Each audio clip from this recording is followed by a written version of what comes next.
Bonjour à tous et bienvenue pour cette nouvelle vidéo qui va donc vous présenter mon C1 que lisez-vous, donc le petit rendez-vous hebdomadaire. Je vous présente mes lectures de la semaine passée, ce que je lis actuellement, ce que je vais lire ensuite.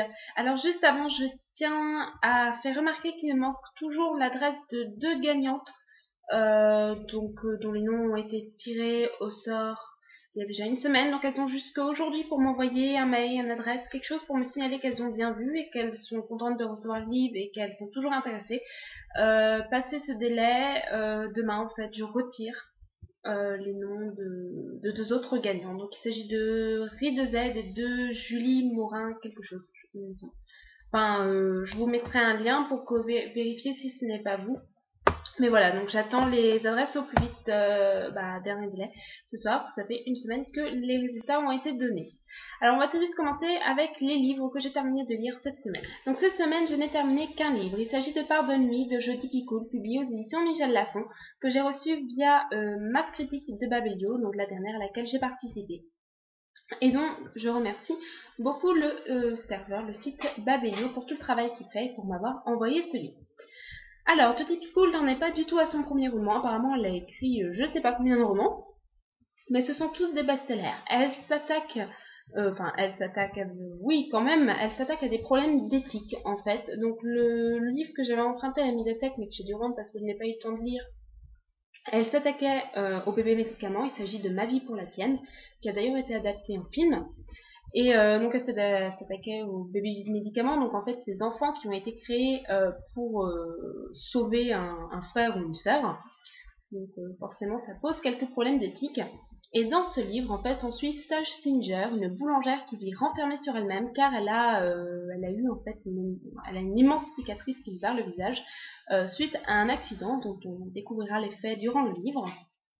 Et donc elle va néanmoins une de ses seules sorties, autre que d'aller à la boulangerie, c'est d'aller à un groupe de soutien afin de surmonter un deuil. Et au cours de ce groupe de soutien, elle va faire la connaissance d'un vieil homme de 90 ans, Joseph Weber, avec qui elle va se lier d'amitié. Et au fur et à mesure donc qu'ils se découvrent, qu'ils apprennent à se connaître, eh bien Joseph va lui faire une incroyable demande. Il va lui demander de le tuer. Et donc il va révéler à Sage en fait son passé et expliquer pourquoi elle doit le tuer. Et donc suite à ces différentes révélations, Sage va elle-même replonger dans le passé de sa famille pour décider en fait si est-ce qu'elle va tuer Joseph, est-ce qu'elle doit accéder à cette requête ou non. Donc voilà, c'est un livre qui va remonter sur la Seconde Guerre. Alors j'étais assez étonnée, intriguée plutôt, de voir comment le thème de la Seconde Guerre allait être abordé dans ce livre, puisque pour moi c'était un livre contemporain. Et je dois vous avouer qu'en fait aussi, la moitié du livre est consacrée à la Seconde Guerre quand même, avec une remontée dans le temps. Enfin, c'est vraiment une remontée dans le temps. C'est pas une personne qui raconte, c'est pas une personne maintenant qui raconte. Enfin, si, c'est une personne maintenant qui raconte, mais on est transporté au moment où les faits ont lieu. Donc ça rend les événements beaucoup plus proches de l'auteur et ça nous plonge directement dans l'atmosphère sombre de la Seconde Guerre. Et donc, la Seconde Guerre est quand même bien présente dans la première partie. La deuxième partie est totalement destinée à la Seconde Guerre. Et la troisième partie, un petit peu moins. Donc voilà, si vous avez du mal à lire des récits sur la Seconde Guerre, ce livre n'est pas fait pour vous. Si vous recherchez un roman léger, de quoi vous détendre, qui va se lire vite, de toute façon, c'est pas fait pour vous. Parce que pour se lire vite, il fait 470 pages, et c'est écrit comme ça durant tout le livre. Donc déjà, ça se lit pas vite, c'est très bien écrit, donc c'est pas une écriture simple, c'est vraiment une écriture travaillée, donc forcément, on lit pas ça comme ça. Donc, si déjà vous voulez un livre qui se lit vite, c'est mal barré. Si vous voulez un livre léger, c'est aussi mal barré parce que c'est vraiment très fort. Voilà, j'ai vraiment été émue par ce livre, horrifiée. J'ai lu pas mal de livres sur la Seconde Guerre, avec tout ce qui s'ensuit, toutes les horreurs qu'il y a eu. Et là, l'auteur nous décrit comme il faut en fait. Elle part pas dans le dramatique en décrivant tout, en accumulant différents détails qui pourraient rendre le roman assez glauque quand même, Non, elle donne juste ce qu'il faut pour qu'on comprenne l'horreur, pour qu'on ressente l'horreur. Et du coup, forcément, ça marche. Parce que c'est vraiment bien dosé, c'est tellement bien écrit qu'on est avec donc notre deuxième héroïne en fait. Et forcément, ça, si vous voulez un roman léger, c'est vraiment pas ça.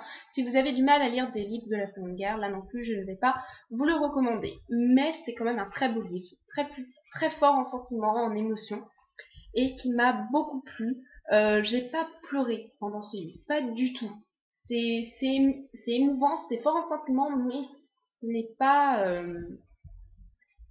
pas émouvant dans le sens où vous allez pleurer. Vous allez vraiment ressentir une émotion forte, mais en tout cas, pour moi, je n'ai pas été jusqu'à pleurer. Il y a le seul petit défaut que j'ai trouvé à ce livre, auquel j'ai mis 4 sur 5, c'est le début, enfin non, la troisième partie globalement, pas le début, enfin quasiment toute la troisième partie, sauf la fin. Disons que la troisième partie, elle arrive juste après la seconde, et comparée à cette seconde partie, elle est beaucoup moins forte en émotion. Elle en paraît donc un peu fade. Voilà, on a été tellement chamboulé et secoué dans la première émotion, dans la deuxième partie, pardon, que dans la troisième, c'est un petit peu moins fort, donc notamment les passages avec Sage, du coup j'en avais marre. J'ai trouvé ça un petit peu long, un petit peu ennuyeux, j'en avais marre, j'avais envie de passer à autre chose aussi. Donc voilà, c'est le seul défaut que je trouve, c'est peut-être qu'il y a quelques longueurs, mais peut-être en fait certaines personnes ne les ressentiront pas non plus. J'aimerais féliciter l'auteur si un jour je la rencontre pour sa fin, parce que je me suis pris une grosse claque dans la gueule, parce que là, alors là, je ne l'avais pas vu venir du tout. Autant il y a plein de choses qui se passent dans le livre. Il y a plein de petits coups de théâtre, voilà, des petits trucs auxquels on ne s'attend pas qui arrivent bien. Et à la fin du livre, je me suis dit, oh, faudrait que je relise le livre, tiens. Bon, j'ai pas le courage évidemment, mais franchement, ça vaudrait le coup de lire le livre 2 fois d'affilée pour tout revoir en fait comment l'auteur nous manipule un peu. En même temps, on peut pas vraiment deviner, mais voilà. Franchement, c'est vraiment bien trouvé.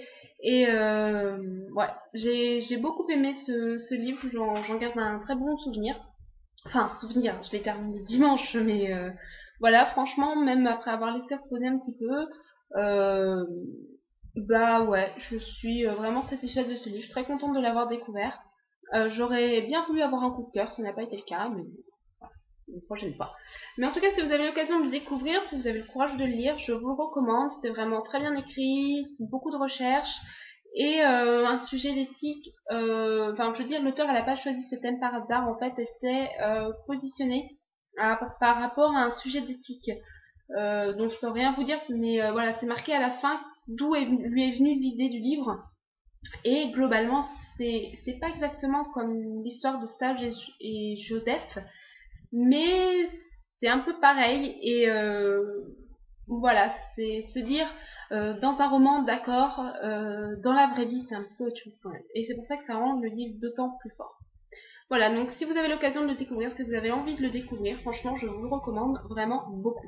Alors ensuite, qu'est-ce que je lis? Donc j'ai 4 livres en cours, un qui est toujours plus ou moins en cours, une lecture VO, donc ma lecture numérique, une lecture pour les cours et une lecture plus pour le loisir. Donc voilà, j'arrive à jongler avec tout ça, à peu près sans problème.